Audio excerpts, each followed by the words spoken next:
Perkenalkan, saya Atika Fadila Aliatul Zahra selaku Master Ceremony yang akan memandu jalannya acara hari ini. Sebelum memasuki agenda selanjutnya, izinkan saya membacakan susunan acara kajian sore hari ini. Pertama, pembukaan. Kedua, tilawah Al-Quran. Ketiga, sambutan-sambutan. Keempat, tausiah. Kelima, tanya-jawab. Keenam, dokumentasi. Ketujuh, pembacaan doa dan penutup. Memasuki acara yang pertama, yakni pembukaan. Marilah kita buka acara hari ini dengan membaca basmalah bersama-sama.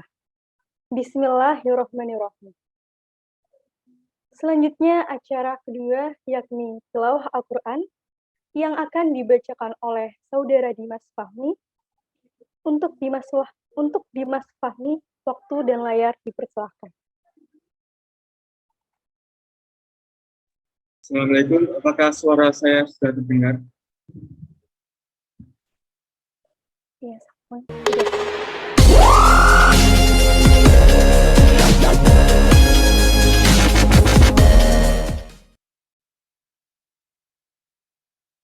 Baik, Assalamualaikum warahmatullahi wabarakatuh. Alhamdulillahirrahmanirrahim. Bismillahirrahmanirrahim.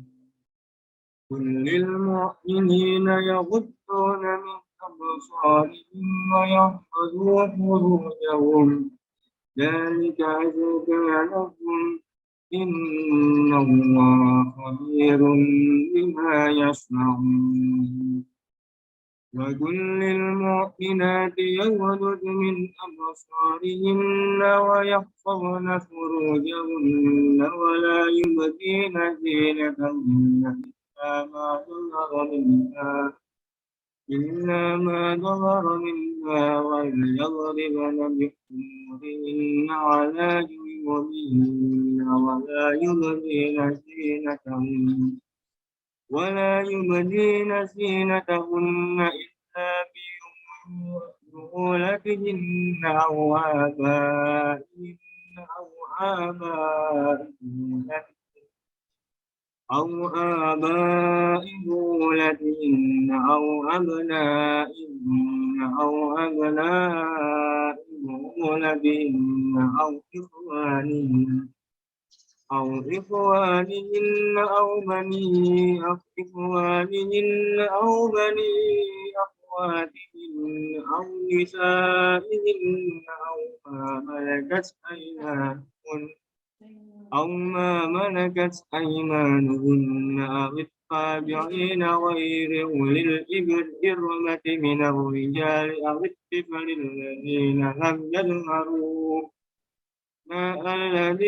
يظهرون على عورة النساء ولا يضربن بأرجلهن ليعلم ما يخفين من زينتهن وتوبوا إلى الله جميعا أيها المؤمنون لعلكم تفلحون صدق الله العظيم.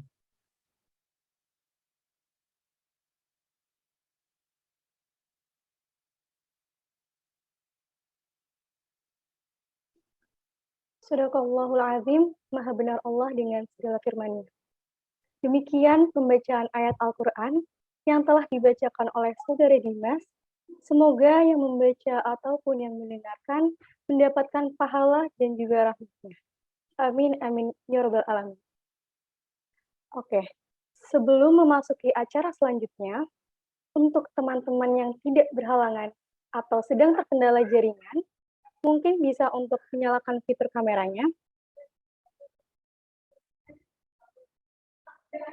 Oke, terima kasih banyak kepada teman-teman yang telah menyalakan fitur kameranya. Dan untuk teman-teman yang belum, ditunggu untuk on cam ya. Oke, memasuki acara selanjutnya, yakni sambutan-sambutan.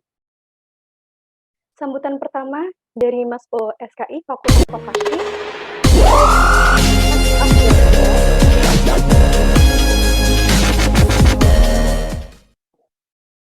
dipersilahkan.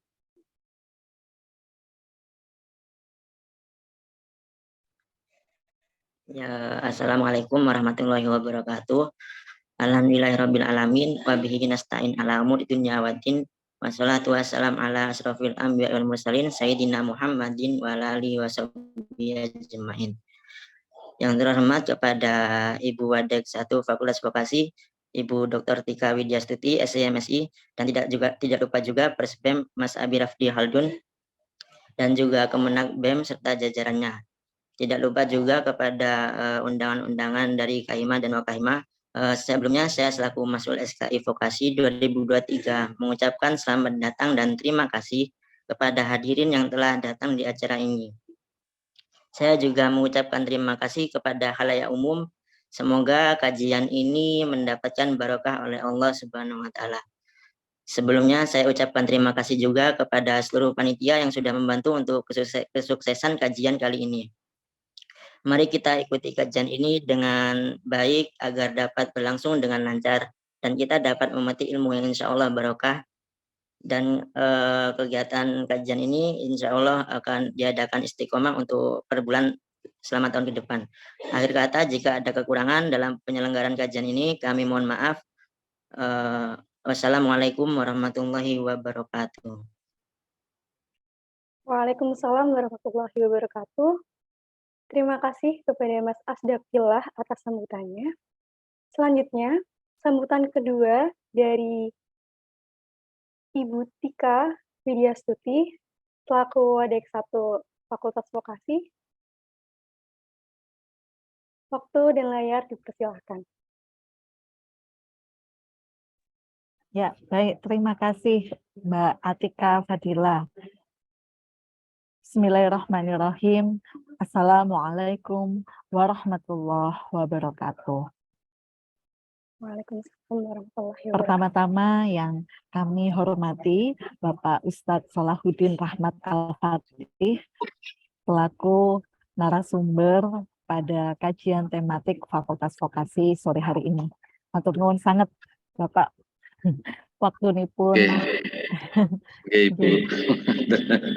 Kemudian yang kami banggakan segenap jajaran pimpinan pengurus Ormawa, ya, BEM, PLM, SKI, himpunan mahasiswa, dan seluruh peserta kajian tematik pada sore hari ini. Mohon izin ya, ini saya sebenarnya sedang di agenda workshop offline, cuman saya agak minggir ke belakang supaya bisa sambutan sebentar. Alhamdulillah wa syukurillah, ya, semoga kita senantiasa di dalam penjagaan Allah Subhanahu wa taala, senantiasa sehat walafiat, tidak kurang suatu apapun. Dan senang sekali sore hari ini SKI Fakultas Vokasi sudah menyelenggarakan secara virtual ya kajian tematik yang pertama di 2023 ini ya. Dan pas kebetulan di hari Jumat sehingga semoga senantiasa menambah keberkahan di hari Jumat ini. Sore hari ini kita akan mendengarkan, menyimak ya materi dari Bapak Ustadz Salahuddin Rahmat Al-Fatih dengan topik yang sangat penting ya untuk kita kaji bersama-sama, yaitu how is social life actually regulate in Islam. Ya. Kata kuncinya adalah bagaimana sih sebenarnya Islam mengatur, bagaimana syariah mengatur ya kehidupan sosial kita dalam sehari-hari. Akhir-akhir ini saudara semua ya adik-adik mahasiswa masih tidak lepas dari segala macam hal yang sebenarnya secara langsung atau tidak langsung mampu merubah ya bagaimana sih tatanan sosial, bagaimana lifestyle kita sehari-hari ya. Arus informasi yang sudah hopeless ya tanpa batas. Sore ini kita sudah bisa terinfluence gitu ya, apa yang terjadi di Amerika, di London, di negara Barat, ya, atau negara-negara lain yang majority populasinya non-Muslim, gitu ya, yang tentu kita sebagai Muslim, Muslimah harus dengan iman dan takwa yang kita miliki mampu kemudian menjaga ya dan mampu memiliki ya tutur kata, attitude, sikap yang tentu sesuai dengan kaidah syariah Islam. Itu yang seperti apa yang perlu kita waspadai, apa yang perlu kita perhatikan, apa yang perlu kita muhasabah ya, evaluasi agar tentu setiap hari kita menjadi generasi ya milenial, saudara semua menjadi generasi insani yang tentu sesuai dengan apa yang diharapkan ya sebagaimana di dalam tuntunan Al-Quran dan As-Sunnah. Ini menjadi penting.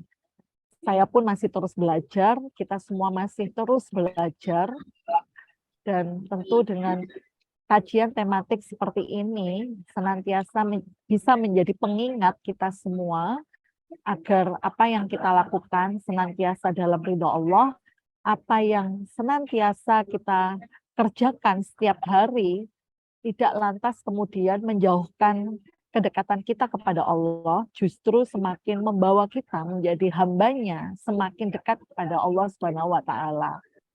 Itu saya rasa, apalagi ini di momen sebelum perkuliahan hari Senin ya, semester genap, saudara kembali ke kampus, kembali kuliah gitu ya, memulai proses belajar mengajar, memulai perkuliahan, bertemu kembali dengan seluruh teman-teman, kakak tingkat, adik tingkat, dosen ya, tendik, dan semoga apa yang kita kaji sore hari ini benar-benar bisa membawa bekal dan pengingat kita semua agar kita menjadi umat Islam yang menjadi lebih baik tentu dalam kehidupan sosial kita sehari-hari. Itu saja, dan alhamdulillah ini partisipannya sudah semakin bertambah ya. Mohon bantuannya untuk terus-menerus disebarluaskan, dan kecil apapun aktivitas kita semoga menjadi pemberat timbangan kebaikan di akhirat kelak. Terima kasih, kurang lebihnya mohon maaf. Billahi taufiq wal hidayah. Wassalamualaikum warahmatullahi wabarakatuh. Waalaikumsalam warahmatullahi wabarakatuh. Waalaikumsalam warahmatullahi wabarakatuh. Terima kasih kepada Bu Tika, terima kasih banyak untuk sambutannya, dan terima kasih juga telah meluangkan waktu untuk hadir di acara kajian pada sore hari ini. Terima kasih Bu Tika. Baik. Untuk acara selanjutnya, yakni acara yang keempat, tausiah, yang akan disampaikan oleh Ustadz Salahuddin Rahmat Al-Fatih. Sebelum masuk pada acara inti, saya izin untuk menyampaikan CV dari beliau. Untuk teman-teman panitia, bagi yang bertugas untuk share screen, dipersilahkan.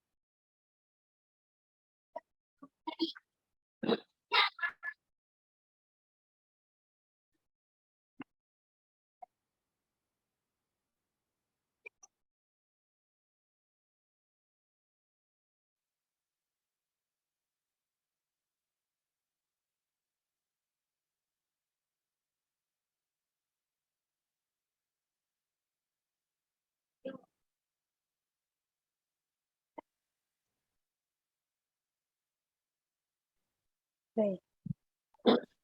Ustadz Salahuddin Rahmat Al-Fatih, SPD, beliau berasal dari Surabaya, merupakan bapak dari 3 putri dan 1 putra.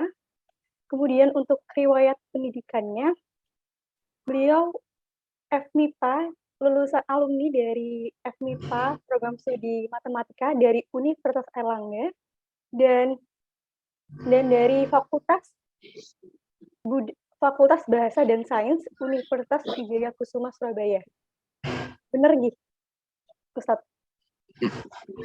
Kemudian untuk pengalaman, beliau saat ini merupakan staf pengajar Lembaga Studi Islam dan Bahasa Arab, LSIA, kemudian pemerhati masalah pendidikan, dan pengasuh Majelis Ta'lim Raudorul Ilmi Surabaya.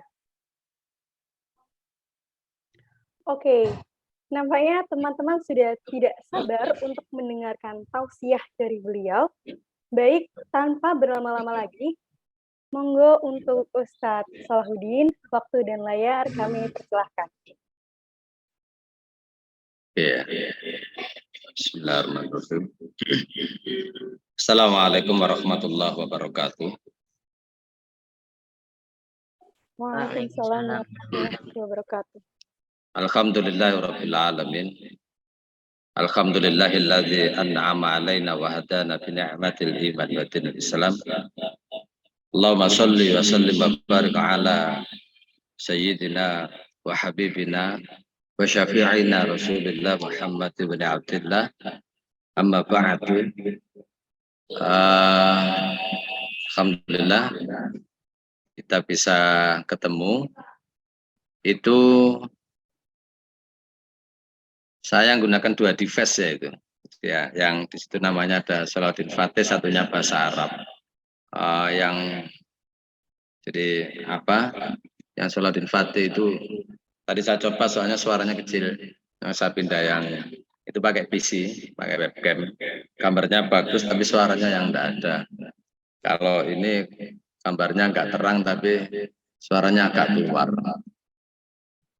Tapi suara saya dengar ya ini ya. Jadi kalau dengar saya teruskan. Jadi artinya enggak pindah ke yang Salahuddin Fatih tadi ya. Jadi kita akan bahas tentang kondisi kekinian ya, dan bagaimana Islam mengaturnya. Mungkin nanti panitia bisa nge-share ya file saya itu. Ya. Jadi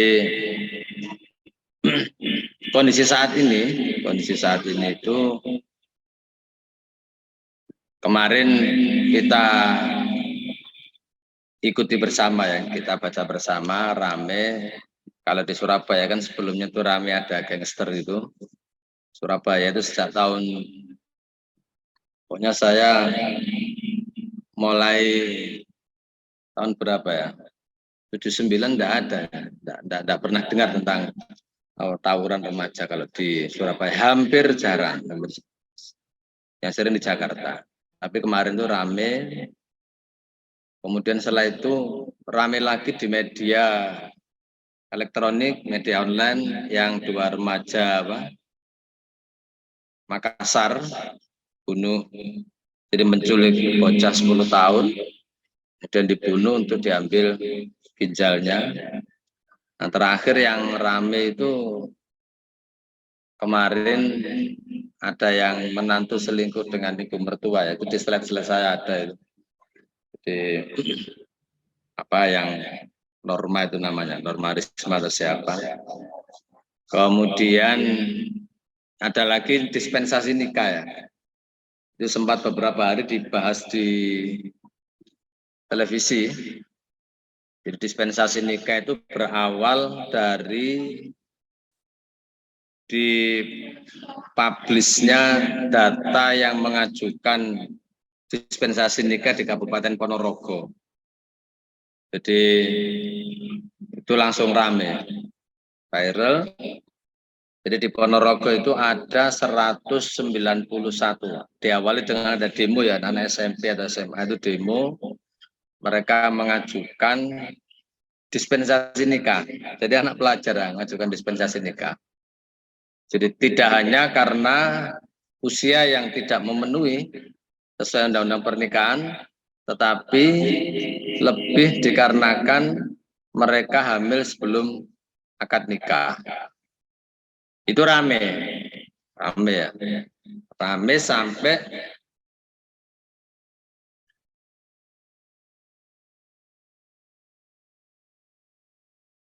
bentar.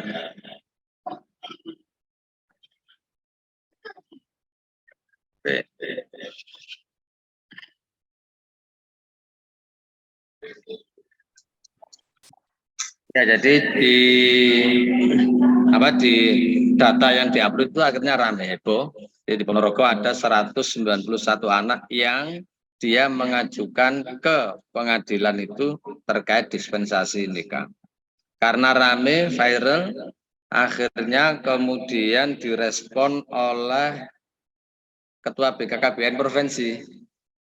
Jadi direspon, disampaikan bahwa sebenarnya ini fenomena seperti gunung es.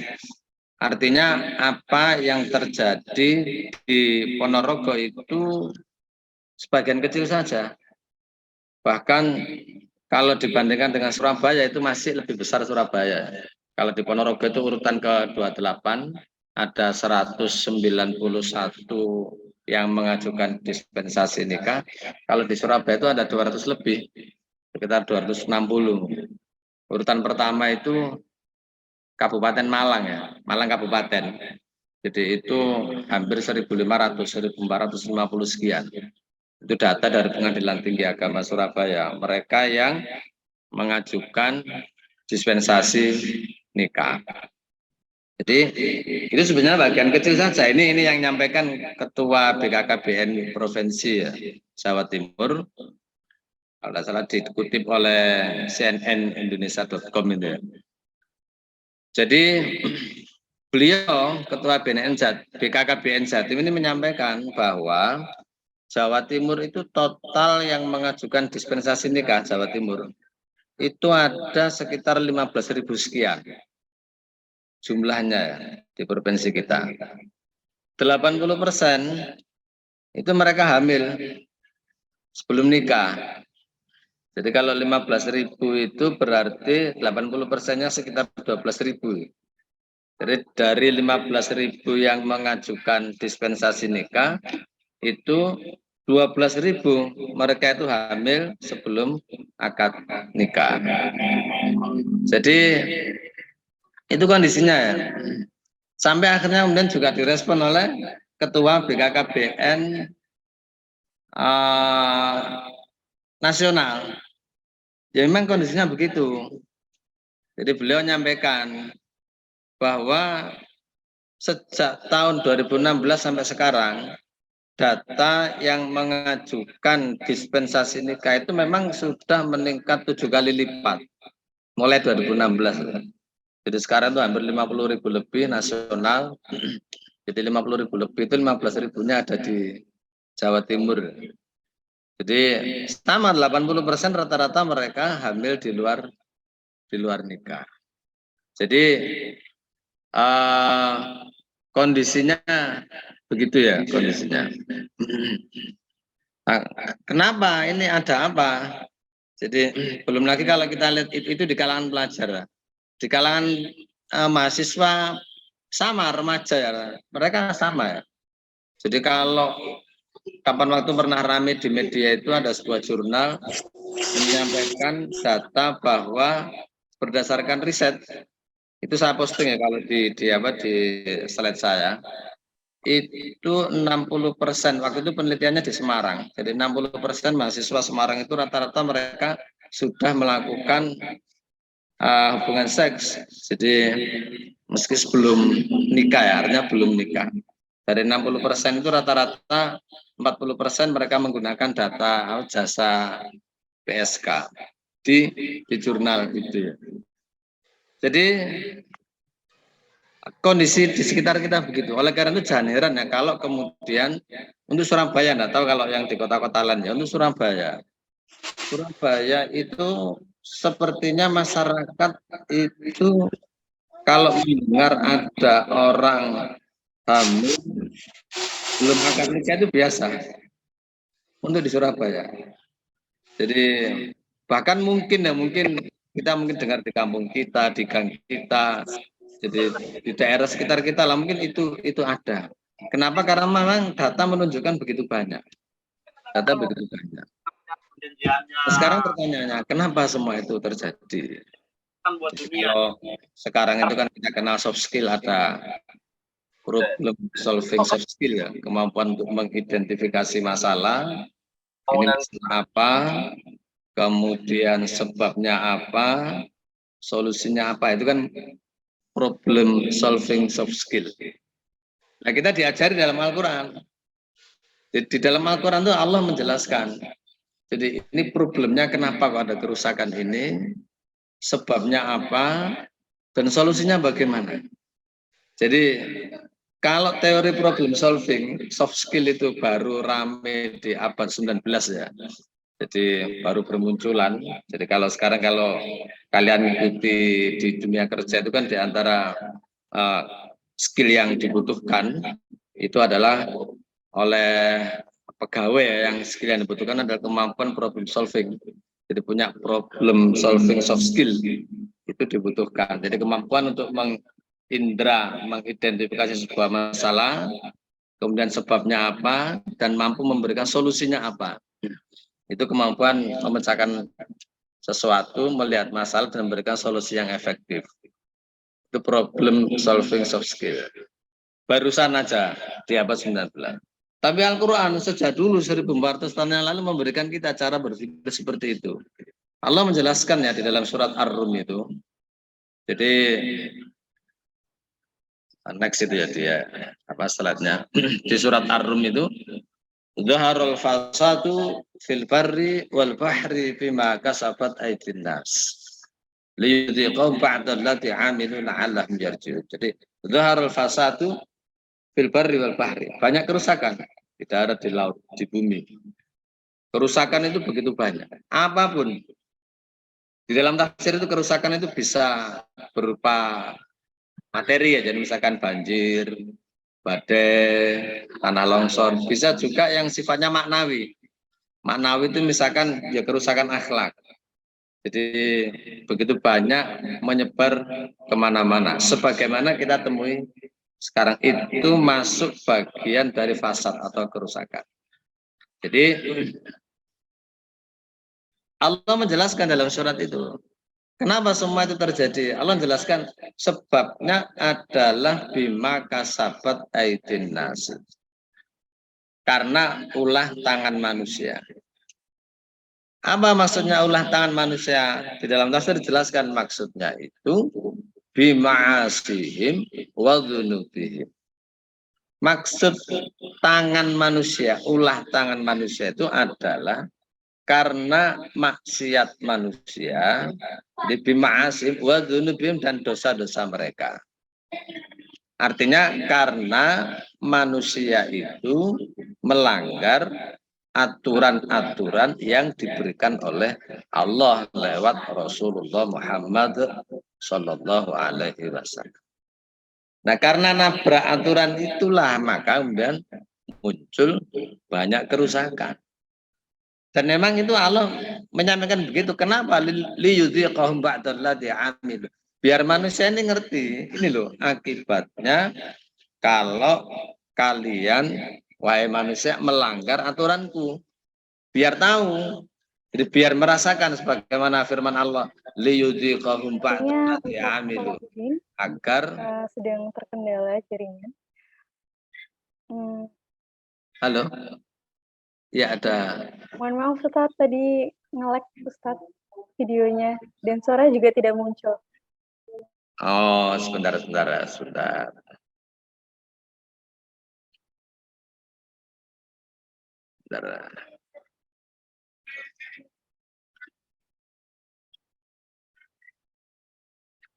Ini ada kali soalnya.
Halo. Assalamualaikum. Dengar suara saya? Waalaikumsalam. Iya Ustaz, sudah terdengar. Iya. Sebentar. Oke, ya saya teruskan. Jadi saya ulangi ya. Nanti saya diingatkan ya waktunya ya. Sampai jam berapa nanti diingatkan. Sebentar.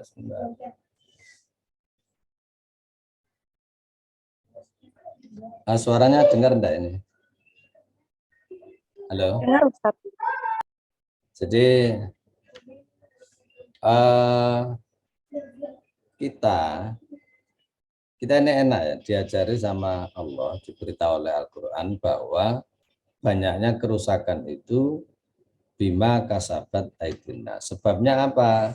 Allah jelaskan sebabnya itu adalah karena ma'asi ulah tangan mereka. Apa ulah tangan mereka itu? Bima'asihim wa dzunubihim. Jadi karena maksiat mereka dan jadi karena maksiat mereka.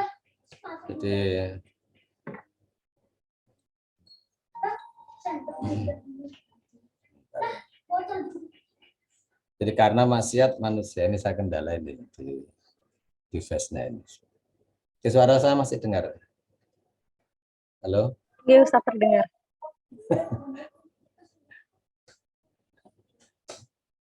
Jadi ini saya seadanya ya karena masih di tempat kerja, di sekolah.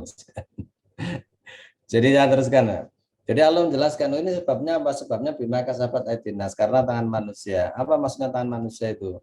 Tangan manusia itu artinya karena maksiat mereka dan dosa-dosa mereka.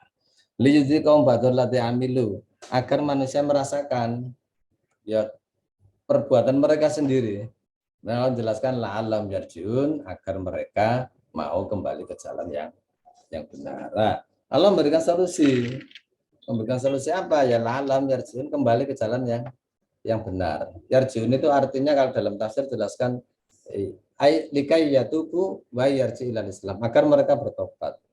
Bertobat itu artinya tidak lagi meninggalkan semua kesalahan yang lalu, wa yarji ilal Islam, dan kembali kepada Islam. Jadi ini kalau kita lihat ini kan apa model problem solving soft skill. Jadi diberitahukan banyak kerusakan, diberitahukan sebabnya, diberitahukan solusinya. Jadi kita ini enak. Nanti enak di bawah ada di bawah. Kita teruskan. Jadi intinya semua kerusakan itu terjadi. Kenapa? Karena umat ini jauh dari Islam. Nanti kita bahas satu-satu. Jadi sehingga solusinya apa? Kembali kepada Islam. Siapa yang harus kembali kepada Islam? Ya ini semua yang berkepentingan. Jadi kalau bahasa sekarang itu seperti stakeholder. Jadi individu, keluarga, masyarakat, sampai negara. Semua ini harus kembali kepada Islam. Misal kalau individu artinya setiap muslim itu ya hendaklah dia menjadi muslim yang ideal. Apa muslim yang ideal itu? Muslim yang ideal itu menyatukan antara iman dan amal. Artinya tidak menjadikan iman itu sekedar ucapan, tetapi tidak muncul amalnya. Kenapa begitu? Ya karena tidak boleh. Dalam Al-Quran banyak nas, banyak ayat yang menjelaskan kalau ada orang ngaku iman, kemudian amalnya itu ternyata nggak sesuai dengan apa yang diimani, maka berarti ada masalah di dalam keimanan dia. Misalkan di dalam surat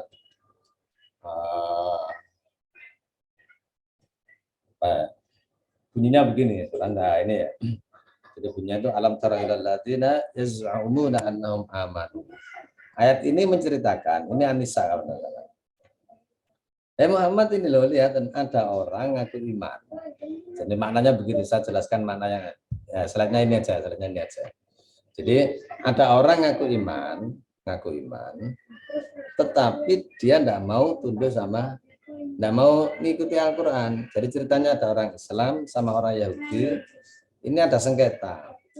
Ketika ada sengketa, si Yahudi bilang begini, wahai si Fulan, kepada orang Islam, kita datang ke nabimu aja. Nabimu itu enak kalau ada sengketa diputuskan dan dia tidak menerima riswah. Tapi jawaban orang yang Islam tadi bilang begini, jangan ke nabi saya. Kita datang aja ke Ka'ab bin Ashraf. Siapa Ka'ab bin Ashraf itu? Pendeta Yahudi. Jadi yang Yahudi itu minta solusi ke Rasulullah Muhammad, si Islam tidak mau. Yang Islam justru minta datang ke Ka'ab bin Ashraf, orang Yahudi. Akhirnya turun ayat ini. Ayat ini intinya jelaskan, ya Muhammad ini loh, ada orang ngaku iman, tapi tidak mau nurut sama Quran. Nah ini berarti bermasalah. Makanya sama yang di slide saya itu kan saya tuliskan. Al-iman itu satu, i'tiqad itu yakin. Yang kedua an-nutqu, diucapkan dengan lisan. Yang ketiga amalun bil jawarih, jadi diamalkan dengan anggota tubuh. Artinya iman itu pribadi muslim yang ideal itu iman dan amal harus satu. Yakin ya yakin, sholat yakin ya yakin sholat. Buktinya apa ya, dia sholat tidak meninggalkan. Yakin sholat wajib tapi tidak dilakukan, itu berarti ada masalah di dalam keimanan dia. Kenapa? Karena keimanan itu tidak sekedar yakin tetapi juga diwujudkan dalam bentuk amal. Ini untuk individu. Yang kedua, next coba slide-nya itu. Keluarga. Keluarga ini memang tempat edukasi awal. Kemarin waktu Surabaya rame gangster itu, wali kota Surabaya Eri Cahyadi itu menyampaikan, ini ucapannya Eri Cahyadi ini. Basis terpenting adalah keluarga yang menjadi tempat tumbuh berkembangnya anak. Basis terpenting keluarga. Jadi kalau di keluarga sudah salah, sebenarnya keluarga tidak mengenalkan, tidak mengedukasi anaknya, tidak mengenalkan ke Islam, tidak mengenalkan ke tentang keimanan. Jadi maka itu nanti akan bermasalah dia. Jadi mestinya keluarga itu menjadi tempat pertama untuk mendidik, mengarahkan anak menjadi pribadi muslim yang baik. Kalau tidak ngerti bagaimana, ya orang tuanya harus mengarahkan kemana? Ya ke teman-teman ngaji, ke teman-teman pendidikan yang di sana. Jadi anak ini akan dikenalkan dengan Islam. Kemudian next. Ya, nah, kalau di dalam Islam sudah jelas ya, ku anfusakum wa ahlikum naro. Jadi jagalah dirimu dan keluargamu dari neraka. Next, coba. Nah, dikenalkan dengan apa? Banyak hal, terutama mengenalkan Islam itu jadi tidak sekedar sebuah konsep spiritual. Artinya konsep yang mengatur individu dengan Tuhannya saja. Tidak hanya mengatur masalah sholat, mengatur masalah zakat, puasa, atau ngaji baca Quran saja. Enggak. Coba kita lihat yang kasus-kasus kejadian itu ya, misalkan dispensasi nikah. Jadi ada 15.000, 12.000-nya terjadi karena hamil sebelum nikah. Apakah mereka tidak sholat? Mereka tidak baca Quran? Baca. Tapi mereka tidak kenal konsep Islam yang lain. Apa itu?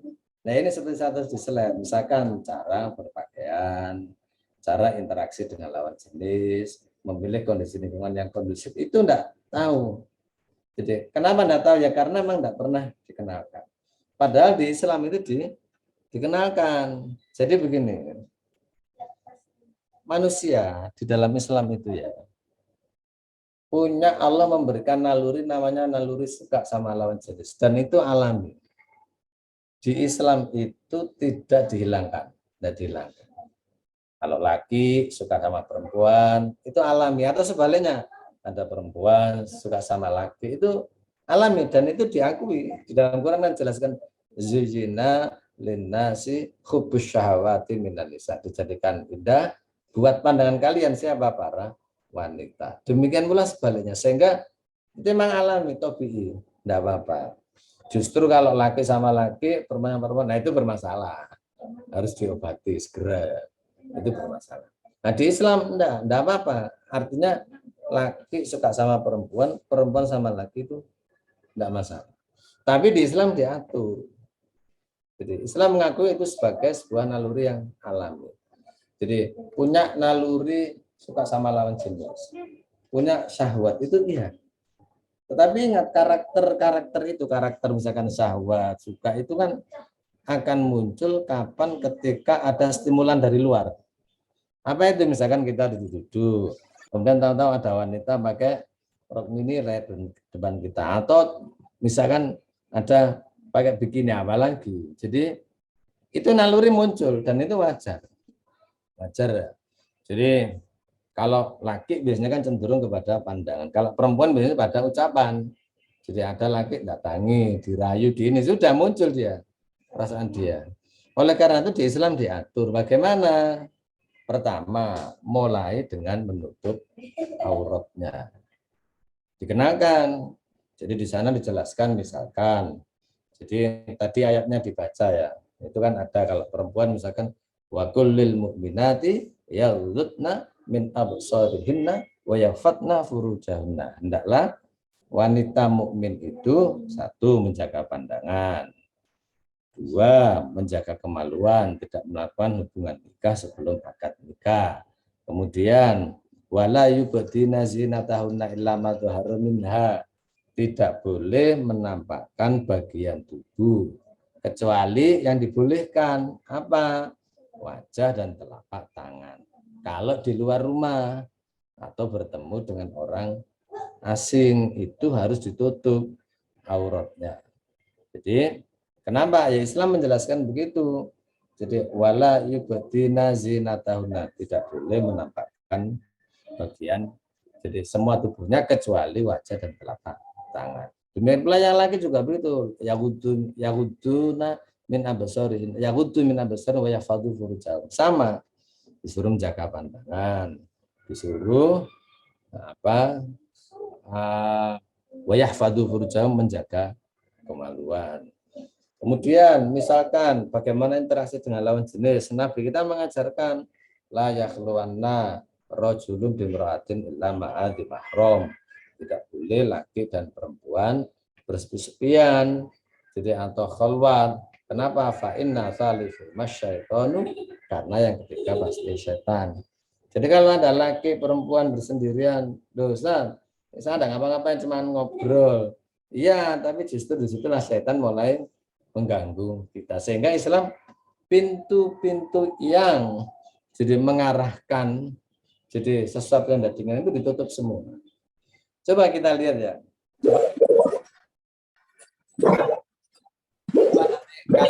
Kalian ikuti berita-berita tentang aktivitas kekerasan seksual ya. Misalkan kasus perkosaan. Pertama kali terjadi itu pasti diakibatkan karena melanggar aturan Islam. Contoh, misalkan kenal seorang laki, kemudian diajak keluar. Mesti begitu. Yang di Islam itu sejak awal sudah diberitahu. Jangan lakukan itu, tidak boleh. Kalau kepingin keluar diajak mahramnya. Ngajak siapa? Ya ngajak bapaknya. Tidak apa-apa. Kalau berdua tidak boleh. Jadi mesti semua coba kita ikuti aja kejadian pelecehan seksual, percobaan perkosaan atau perkosaan itu terjadi pasti diawali dengan pelanggaran terhadap syariat Islam. Keluar berdua. Jadi biasanya diawali dengan begini, keluar berdua ya. Termasuk perselingkuhan sama, pasti diawali dengan sesuatu yang salah. Nah ini mestinya sejak awal keluarga itu memberikan edukasi. Kalau tidak bisa bagaimana? Dimasukkan ke lembaga-lembaga pendidikan. Kemudian yang berikutnya, next. Setelah keluarga, kontrol sosial. Kontrol sosial itu artinya begini, masyarakat tidak boleh cuek ya. Dulu kalau di desa, ada orang laki, datang rumah orang perempuan, sudah digeruduk kalau dulu di desa. Tapi sekarang di kotaan, tidak dibiarkan ya. Kalau dulu tidak bisa, artinya kontrol sosial itu lemah. Ada seorang sosiolog ya dari Amerika itu. dia mengeluarkan teori terkenal social bond, teorinya teori Travis Hinsky. Jadi dia mengeluarkan teori kontrol sosial itu sekitar tahun 60-an gitu. Intinya teorinya begini, bahwa munculnya kejadian-kejadian kenakalan remaja, kriminal itu karena lemahnya kontrol elemen masyarakat atau kontrol masyarakat terhadap individu-individu untuk tetap terikat dengan norma yang ada.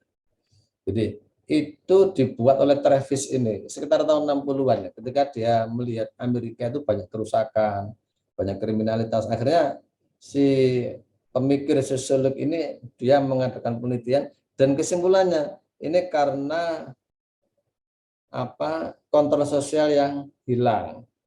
Kontrol sosial dalam bentuk apa? Pengawasan terhadap individu masyarakat agar tetap mengikuti norma yang ada. Itu tidak ada sudah. Masyarakat apatis, cuek, tidak peduli.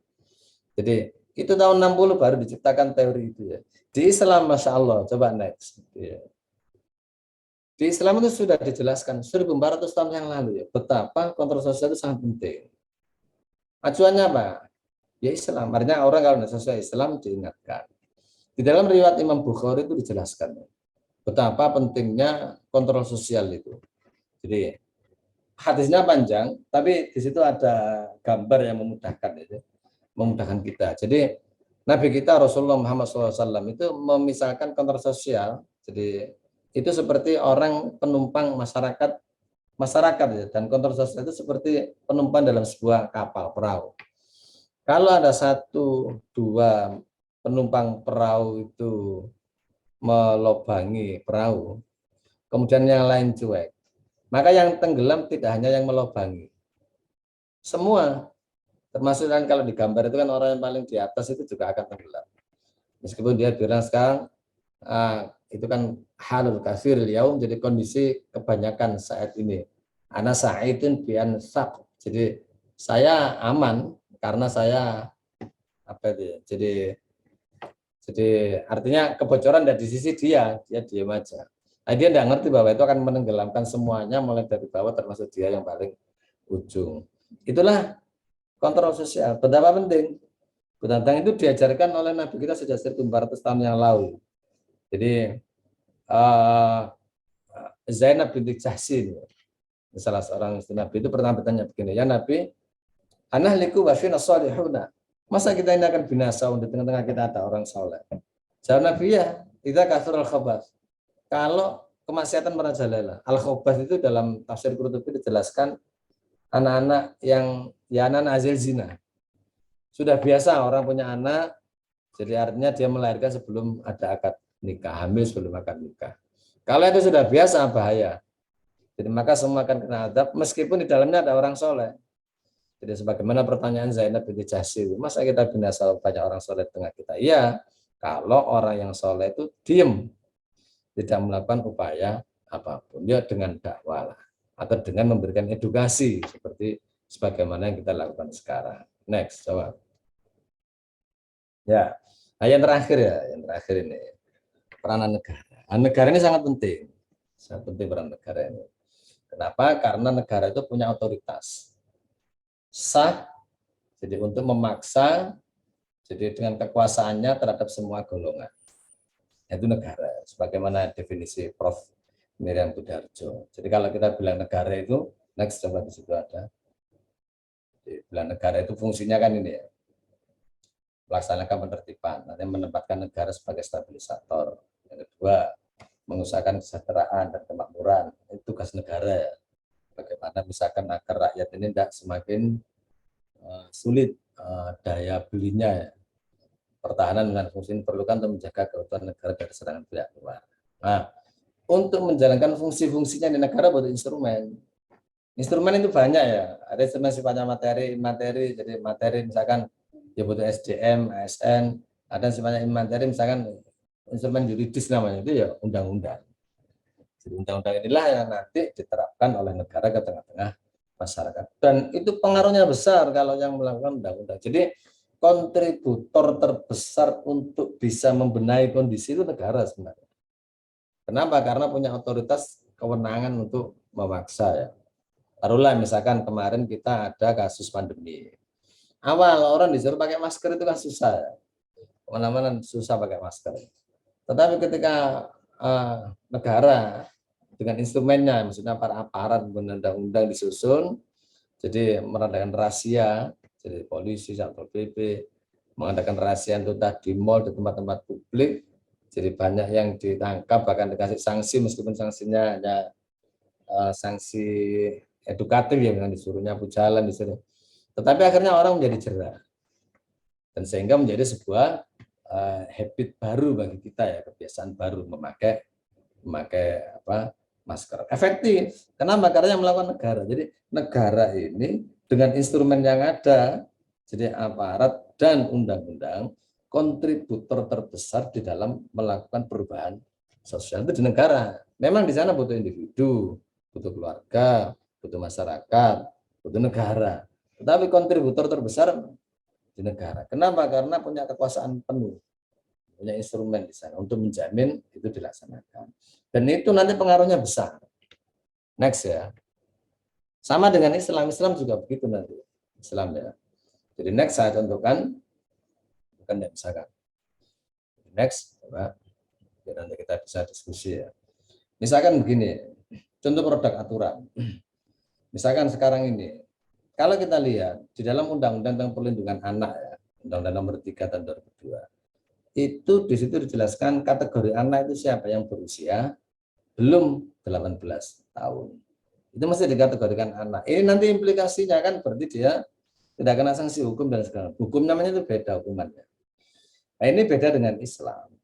Beda dengan Islam. Kalau Islam kan ada balik, ada mukallaf. Jadi kalau mazhab Syafi'iyah itu paling tidak umur 15 tahun. Jadi 15 tahun itu sudah dianggap mukallaf dan sudah dikenai sanksi dia kalau melakukan pelanggaran hukum, jadi bisa dikenai sanksi. Tetapi kalau sekarang enggak. Jadi anak melakukan pelanggaran hukum, misalkan membunuh atau ini, dia masih dikategorikan anak, sehingga butuh ada perlakuan khusus sesuai Undang-Undang Perlindungan Anak karena dia dianggap belum 18 tahun. Jadi beda. Kalau kita kan enggak ya. Kalau di Islam itu, kalau dia masuk balik mukallaf ya sudah kena sanksi hukum. Contoh lagi misalkan next. Ini ya. Ini sempat ramai ya, meskipun pada akhirnya tetap diterapkan. Permendikbud, jadi ini diberlakukan di perguruan tinggi. Permendikbud nomor 30 tahun 2021. Ini ramai. Kenapa ramai? Jadi waktu itu ketika mau diundangkan banyak yang protes ya. MUI, kemudian ormas Islam itu banyak, tapi tetap diberlakukan. Kenapa? Karena mereka beranggapan, maksudnya ormas Islam itu, bahwa undang-undang ini menjadi pintu masuk perzinahan menjadi legal. Kenapa? Di sana misalkan yang kontroversi itu kalau tidak salah pasal 5 itu disebutkan begini, bahwa meraba, memegang, mencium, membuka baju itu tidak masuk kategori kekerasan seksual. Kapan? Jika atas persetujuan si korban. Jadi undang-undangnya begitu. Jadi memegang, meraba, mencium, membuka baju tidak masuk kategori kekerasan seksual. Kapan? Jika sesuai dengan persetujuan si korban. Artinya di sana yang menjadi acuan pertama orang itu melakukan kekerasan seksual atau tidak itu adalah persetujuan, kesepakatan. Kalau di Islam enggak, di Islam beda. Kalau di Islam itu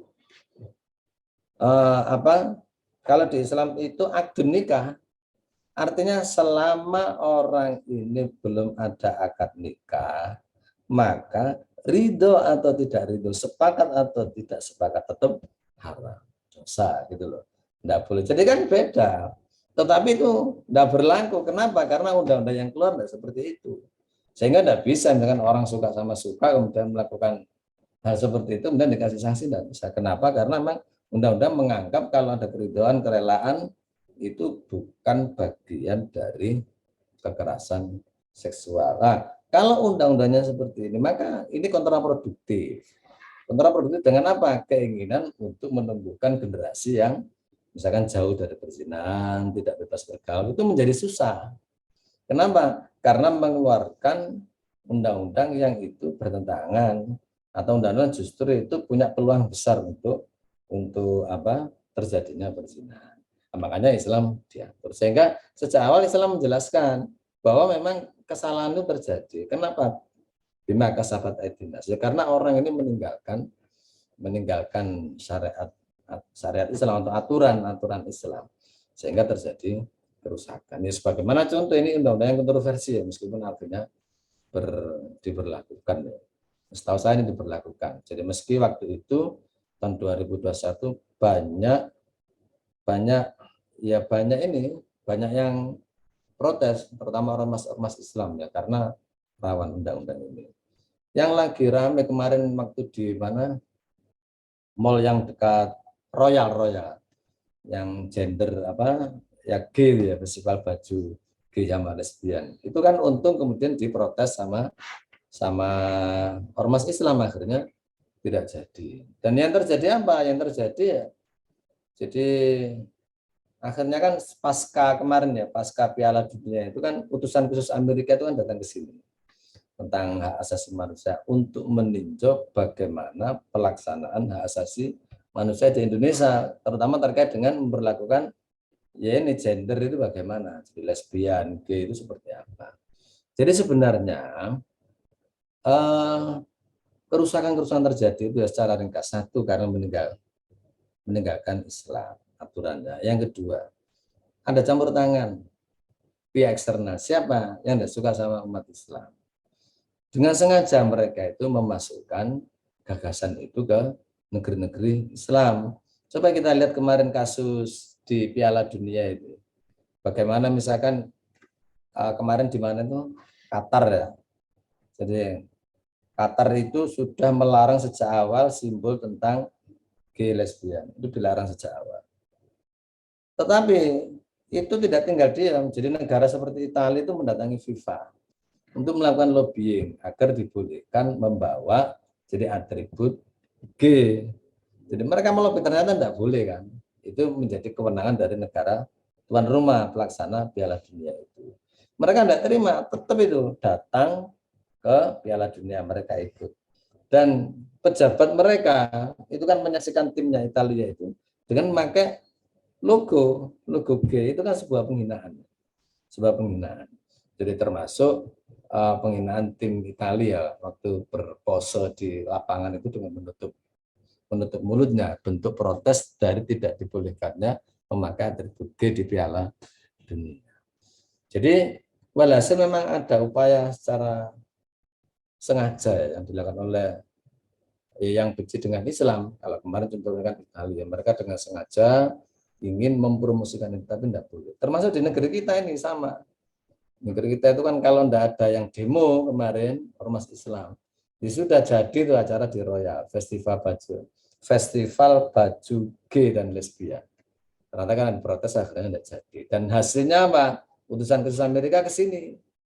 Artinya memang asing bermain di sana ya, untuk memastikan bagaimana ide-ide mereka, liberalisasi, sekuler. Sekuler itu artinya umat Islam ini biarlah dia kalau sholat, zakat, puasa tidak apa-apa, diatur sesuai Islam. Tapi kalau urusan pakaian, urusan interaksi, tidak usah pakai Islam. Itu sekuler. Jadi dan MUI sudah melakukan fatwa itu bahwa itu tidak boleh diadopsi. Jadi sekali lagi sebab kerusakan itu apa? Islam.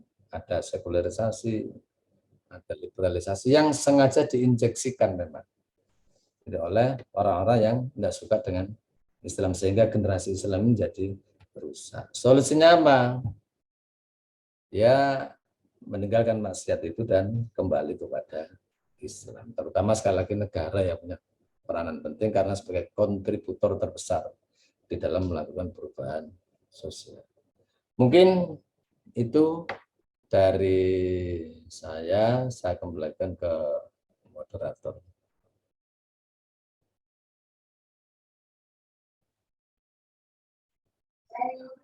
Baik, terima kasih banyak kepada Ustadz Salahuddin. Jazakallah khair atas pemaparan materinya. Baik, saya izin untuk menyampaikan kesimpulan yang saya dapat dari materi tadi. Oke, jadi kita sadar gitu ya, banyak yang perlu kita perhatikan sebagai orang Islam.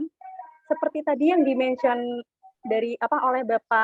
oleh Ustadz Salahuddin mengenai kasus dispensasi nikah muda yang dilakukan oleh siswa yang ternyata dari kasus tersebut mereka itu menikah karena hamil di luar nikah gitu. Nah, ternyata dari permasalahan tersebut Allah itu sudah memberi solusi kepada manusia. Nah, solusi tersebut itu dicantumkan di Al-Qur'an gitu ya.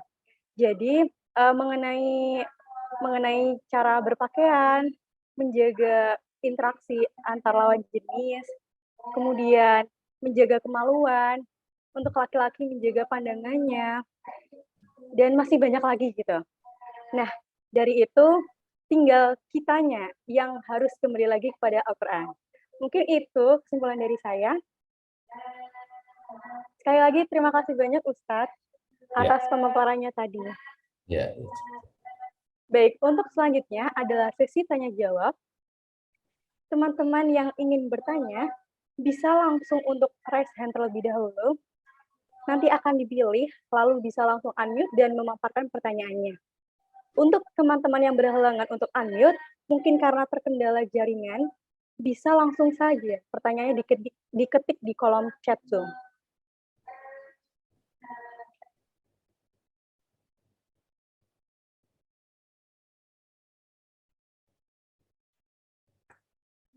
Oke, untuk Muhammad Dimas, monggo untuk bertanya. Assalamualaikum warahmatullahi wabarakatuh. Waalaikumsalam. Mohon izin Ustadz, saya ada pertanyaan ini dari sebuah kitab ya, karangan Imam Nawawi. Itu kan dikatakan haram bagi laki-laki melihat nadorun lanisa'i, mandang perempuan, lain selain mahramnya. Dan juga itu ada kayak namun dinukil sebagian kasirun ulama, banyak ulama yang menukil bahwa itu boleh laki-laki itu melihat perempuan bukan mahramnya di hanya bagian wajah dan telapak tangannya saja. Namun makruh kepada laki-laki yang melihat perempuan lain tanpa ada hajat. Itu menurut pandangan Ustadz itu tentang hadis tersebut itu bagaimana Ustadz? Karena kan ada yang mengatakan, kasirun ulama mengatakan boleh melihat atau nazarun ilan nisa'i. Namun ada juga namun ditambah lagi tadi ada makruh melihat perempuan lain tanpa hajat. Itu bagaimana Ustaz? Ya. Jadi yang saya pahami itu kan sama nanti ya, laki dan perempuan sama. Jadi kalau laki kan kulil mu'minina yaghuddu min absarihim wa yahfadzu furujahum. Hendaklah yang laki itu menjaga pandangan dan menjaga kemaluan. Perempuan juga begitu. Wal kulil mu'minati yaghuddna min absarihinna wa yahfadzna furujahum. Jadi hendaklah mereka para wanita itu juga menjaga pandangan dan menjaga kemaluan mereka sama. Nah, sekarang ghaddul basar itu apa? Ghaddul basar itu membuang dari yang haram dan membatasi yang boleh. Jadi membuang dari yang haram dan membatasi yang boleh. Apa maksudnya? Hasbal hajat, sesuai hajat. Jadi tidak masalah. Jadi kita berinteraksi dengan lawan jenis itu tidak masalah. Hasbal hajat. Jadi ya sebatas keperluan. Kita ngobrol, kemudian apa? Jadi tidak harus begini loh maksud saya. Tidak harus kita ngobrol dengan lawan jenis kita itu di balik hijab. Jadi hanya terdengar suaranya. Tidak apa-apa kita ketemu, tidak apa.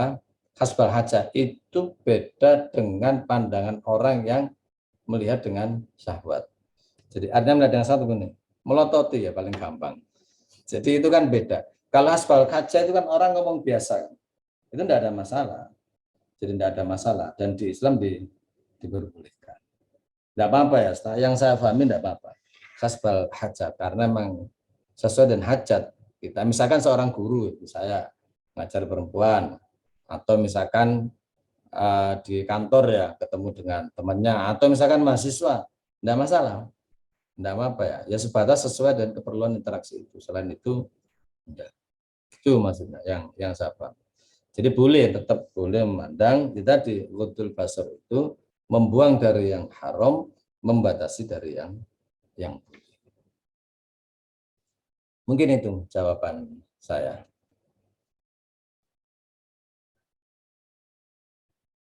Baik, terima kasih Ustaz. Ya, ya. Baik, terima kasih banyak atas pertanyaannya, Mas Dimas Fahmi. Mungkin dari teman-teman yang lain ada yang ingin ditanyakan lagi? Monggo untuk raise hand, dan kalau misalkan berhalangan, monggo untuk chat di kolom chat Zoom.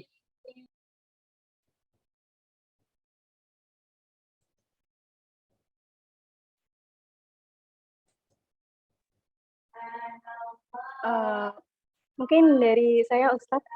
Ya. Sambil menunggu teman-teman yang lain gitu ya, masih menyiapkan pertanyaannya. Saya izin bertanya, Ustadz, mengenai tadi kasus dispensasi nikah gitu ya. Nah, itu kira-kira langkah paling tepat gitu ya, terutama bagi mahasiswa saat ini, yang apalagi melihat gitu ya, saat ini aktivitas pacaran itu adalah hal yang dianggap wajar gitu, Ustadz, di kalangan masyarakat. Nah, itu bagaimana ya, Ustadz? Ya, jadi begini ya, sebagaimana tadi di slide saya itu, intinya kita menjaga, jadi menjaga interaksi kita, menjaga pandangan kita, menjaga ucapan kita, ya sesuai dengan apa yang disampaikan oleh Nabi. Jadi kalau menjaga pandangan misalkan ya, kita tidak berinteraksi, kalau memang tidak perlu. Jadi ya sesuai keperluan aja. Karena kalau itu sering muncul, maka pasti yang muncul nanti itu kan ada banyak stimulan di sana ketika ketemu dia. Akan muncul nanti. Kalau di hadis dari fa'inna salisul syaitan, yang ketiga syaitan. Jadi artinya interaksi itu dibatasi pada hasbal hajah, sesuai dengan kebutuhan. Selain itu enggak. Misalkan ya enggak, sesuai kebutuhan. Ayo kita keluar bareng makan, enggak itu. Enggak sesuai kebutuhan. Makanan bila sesama, ya sama teman-teman yang perempuan kan bisa, atau sama temannya yang laki-laki, kalau itu laki-laki, yang perempuan biar sama yang perempuan. Itu hasbal hajah ya. Kecuali pertemuan-pertemuan yang memang mengharuskan ketemu. Jadi misalkan ada tugas presentasi. Dari sana misalkan kampus membentuk kelompok, di sana ada misalkan 10, separuh laki, separuh perempuan. Dan harus ketemu untuk mendiskusikan, tidak masalah, dan itu di tempat umum ya. Jangan di kos-kosan ya. Jangan di kos-kosan, karena kos-kosan itu wilayah privat. Jadi intinya sebenarnya mengikuti ini. Yang terjadi ya misalkan itu biasanya seperti penelitian yang dilakukan di Semarang itu. Dari yang dilakukan hasilnya kan 60% mahasiswa Semarang sudah melakukan hubungan seksual. Mereka rata-rata itu terjadi di tempat-tempat privat, di kos-kosan, di kontrakan, tempat-tempat yang itu tidak bisa diakses umum. Nah, artinya apa? Hindari. Jadi hindari hal-hal seperti itu ya. Jadi misalkan diajak temannya ketemuan, kemudian ajak kos-kosan, ini untuk lain jenis ya, lain jenis. Maka itu dihindari, tidak boleh. Jadi kenapa? Karena itu peluang masuknya terjadi tadi ya, kejahatan seksual tadi. Jadi dan di Islam memang tidak boleh. Dalam Islam la yakhluwan rajulun bi imra'atin illa ma'adi mahram. Dan itu tidak boleh dianggap biasa. Maksudnya begini, kita ini orang Islam itu menilai sesuatu baik atau buruk, itu tabu atau tidak, itu tergantung pandangan kita, pandangan syariat, pandangan Quran. Maksud saya begini, kalau Quran menganggap itu jelek, maka kita bilang jelek. Kalau Nabi kita menganggap itu bagus, kita bagus. Kalau Nabi kita menganggap itu jelek, kita bilang jelek. Tidak boleh bilang biasa. Misal Nabi kita sudah jelaskan la yakhluwanna rajulun bi imra'atin illa ma'ati mahram. Tidak boleh laki perempuan keluar berdua di tempat yang khalwat, bersepi-sepian. Tidak boleh. Maka berarti bersepi-sepian dengan lain jenis, maka tidak boleh. Nah, itu kita hindari. Yang sering terjadi kalau mahasiswa kan biasanya tadi, jadi entah itu ke misalkan keluar berdua, misalkan ke daerah wisata, atau misalkan ke mana kos-kosan, atau misalkan, jadi yang sering kan begitu, keluar berdua boncengan ke daerah wisata, atau misalkan ke kos-kosan. Mesti begitu nanti kasus awalnya itu. Jadi kasus-kasus kejahatan seksual itu bermula dari pelanggaran terhadap aturan Allah. Kita dikeluar berdua. Oh sudah tidak boleh dilanggar. Hanya sudah terjebak dia masuk ke sana. Atau keluar ke kos-kosan. Atau kemana. Jadi yang penting kalau berdua tetap tidak boleh.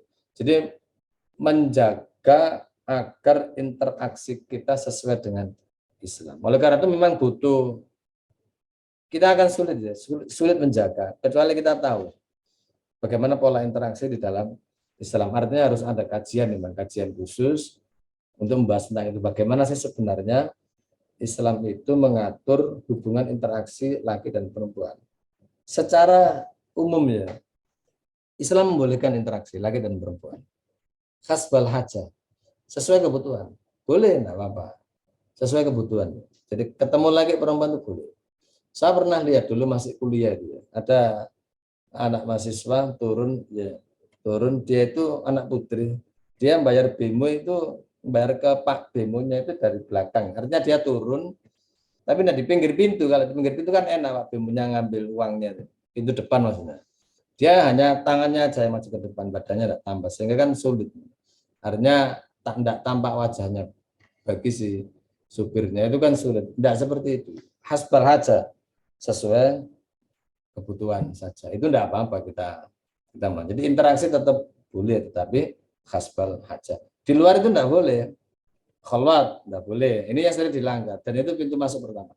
Pasti di situ nanti berawal. Pasti.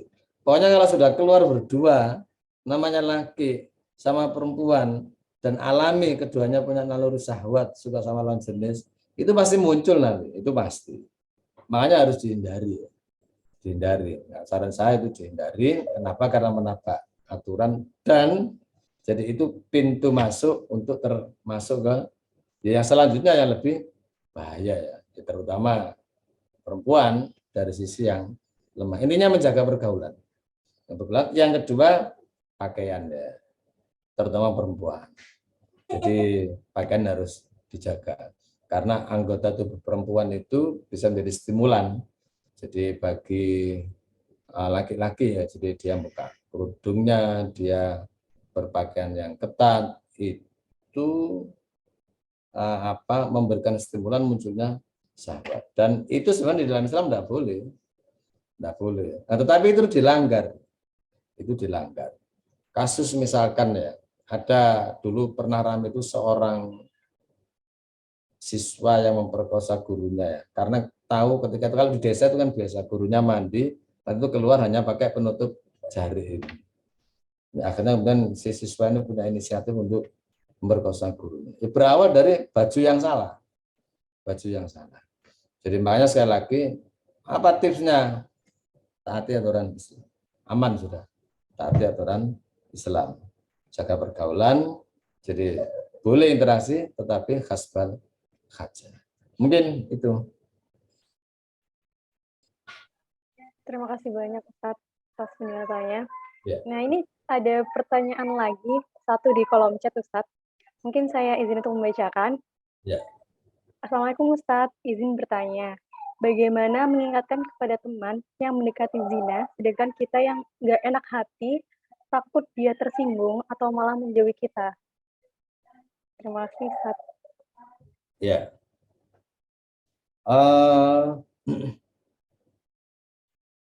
Ini teman yang mendekati zina. Jadi pertama kalau di dalam Islam itu kan ud'u ila sabil rabbika bil hikmah wal mau'izah hasanah. Mengingatkan dengan cara yang bagus. Atau kalau Imam Al-Ghazali jelaskan takallimin nasa biqadri kulli. Bicara dengan orang itu sesuai dengan kapasitas berpikir mereka. Jadi kita ingatkan dengan cara yang bagus. Misalkan kita ngobrol ke teman kita. Ngasih kasus ada perkosaan siswa SMK atau mahasiswa, ini ada kasus perkosaan. Suruh baca. Pasti diawali dari keluar bersama. Pasti itu. Janjian di kos, janjian di warkop, janjian keluar, atau kemana. Pasti diawali keluar. Pasti itu. Disitulah kita nanti memberikan ini loh, ini sebenarnya tidak Islam ya. Dia salah dia sendiri, tidak Islam. Sampai tidak khawatir tadi.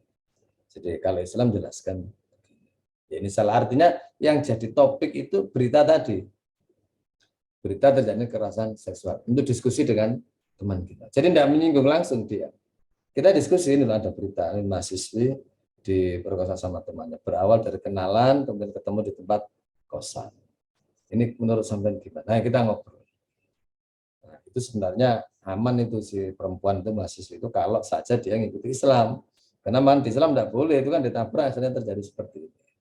Tidak mengingatkan dia, tetapi kita diskusi sebuah topik berita ada kasus perkosaan mahasiswi di rumah kos-kosan. Jadi ya intinya dengan cara yang ma'ruf ya, dengan cara yang ma'ruf bisa. Dan itu nanti memang tergantung kita, semakin sering kita interaksi dengan macam orang, diterugin macam-macam, insya Allah bisa. Intinya kita ingatkan dengan cara yang ma'ruf. Jadi yang ngambil topik lain aja, itu kita buat diskusi. Tidak masalah, seandainya sudah kita ingatkan dengan cara yang paling bagus menurut kita. Tapi akhirnya dia tersinggung. Pertama, aktivitas kita tetap bernilai ibadah di sisi Allah. Balighu anni walau ayat. Satu yang kita sampaikan itu dihargai oleh Allah Subhanahu wa taala. Jadi kalau dia ngikuti saran kita, kalau dia tidak ngikuti saran kita tetap dapat pahala. Terus kalau dia ngikuti saran kita, pahala kita double. Jadi jangan khawatir. Jadi saran kita ditolak tetap dapat pahala, saran kita diterima pahalanya double. Ya, dengan catatan dengan cara yang ma'ruf. Tidak apa-apa ya kita ingatkan teman kita ya dengan cara yang bagus bagaimana. Misal seperti saya contohkan tadi, atau juga apa ya banyak hal lah. Nanti kalau saran saya mending ngambil topik yang kasusnya sama, jadi untuk itu menjadi bahan diskusi sehingga tidak langsung menyinggung dia, tapi kan bicarakan topik itu dari saya.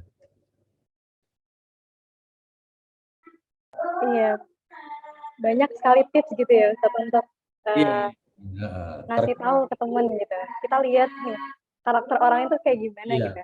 Benar. Nah itu nanti kita bisa tuh kayak ngasih tahu dan lebih enak nih pendekatannya tuh kayak apa, seperti kalau misalnya udah deket gitu sama orangnya. Iya, benar. Oke, mungkin untuk sesi tanya jawab ini dicukupkan.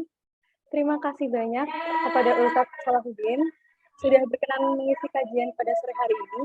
Dan terima kasih juga kepada teman-teman yang sudah hadir dan antusias mengikuti kajian perdana dari SKI Vokasi pada tahun ini.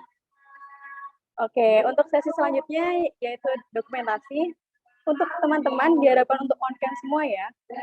Yuk, on cam yuk.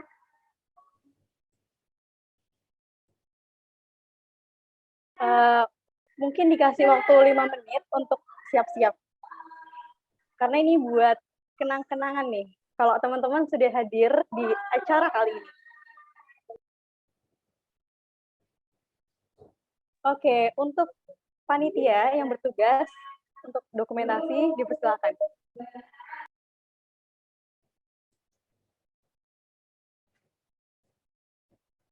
Oke, baik. Sebelumnya aku ambil alih dulu ya, teman-teman. Teman-teman mungkin sebelumnya bisa on cam dulu ya.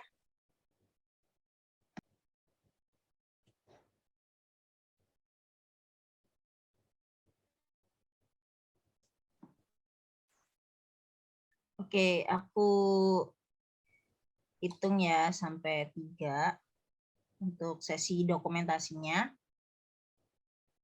1, 2, 3. Lagi, satu kali lagi. 1, 2, 3. Oke, terima kasih.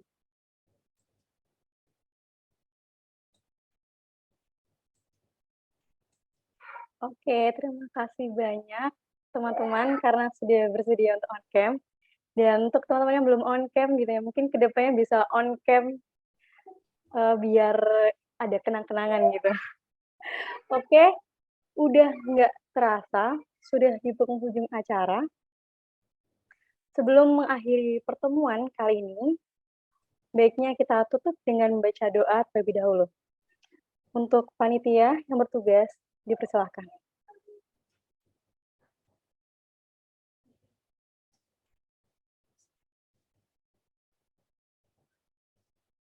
Monggo kepada Ustadz Salahuddin, monggo bisa dipimpin untuk doa.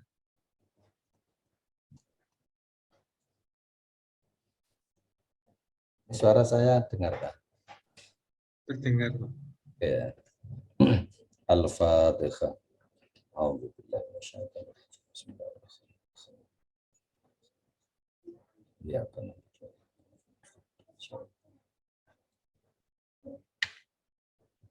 Alhamdulillah Rabbil Alamin, hamdan syakirin, hamdan na'imin, hamdan yuafi na'ama wa yukafi mazidah. Ya Rabbana lakal hamdu kama yanbaghi li jalali wajhikal karimi wa 'azimi sultanik. Allahumma shalli ala sayyidina Muhammadin wa ala ali sayyidina Muhammad. Allahumma ighfir lil muslimina wal muslimat wal mu'minina wal mu'minat al ahya'i minhum wal amwat. Allahumma ighfir lana wa li walidayna warhamhuma kama rabbayana shighara. اللهم أكرم أمة سيدنا محمد بجميع عوائد الدارين. اللهم اشف عنا من البلاء والوباء والغلاء والقحط وجميع الأمراض. اللهم إنا نسألك إيمانا دائما ويقينا صادقا وعلما نافعا وعملا متقبلا ورزقا كثيرا حلالا طيبا. اللهم يا مقلب القلوب ثبت قلبنا على دينك. اللهم يا مقلب القلوب ثبت قلبنا على دينك. ربنا ظلمنا أنفسنا وإن لم تغفر لنا وترحمنا لنكونن من الخاسرين. ربنا آتنا في الدنيا حسنة وفي الآخرة حسنة وقنا عذاب النار. سبحان ربك رب العزة عما يصفون وسلام على المرسلين والحمد لله رب العالمين.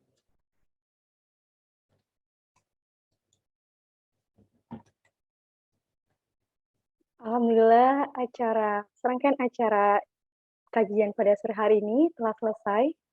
Saya selaku MC memohon maaf jika ada kesalahan dalam kata-kata ataupun perbuatan. Jazakumullah khair kepada Ustadz Salahuddin Al-Fatih dan juga kepada teman-teman semua. Semoga ilmu yang sudah kita dapat kali ini bisa kita amalkan dan menjadi sebuah pahala untuk kita. Serta semoga kita sehat selalu. Sampai jumpa di pertemuan berikutnya. Wassalamualaikum warahmatullahi wabarakatuh. Waalaikumsalam warahmatullahi wabarakatuh. Terima kasih banyak Ustadz. Ya, sama-sama.